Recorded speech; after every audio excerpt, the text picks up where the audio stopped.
એ નવા વર્ષના રામ રામ માસી. સાલ મુબારક. સાલ મુબારક.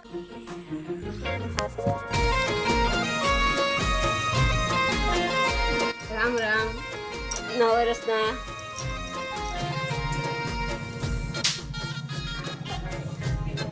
અરે માસી, પૈસાની શું જરૂર હે? તમે હો એટલે પૈસા જ હે. અમે અહીંયા આશીર્વાદ લેવા આવ્યા માસી, પૈસા લેવા નથી આવ્યા. અરે મારા દીકરાઓ, આને પૈસા નહીં, આને આશીર્વાદ જ કહેવાય.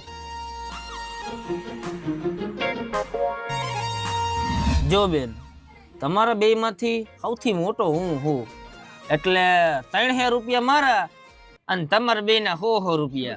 ના હો, હું 100 રૂપિયા નથી લેવાની. 200 મારા અને તમારા બેના 150. ના હો, 200 મારા અને તમારા બેના 150. ના હો, હું તમને સૌથી મોટો છું. હું ના, તમને- ના, 150. ના, હું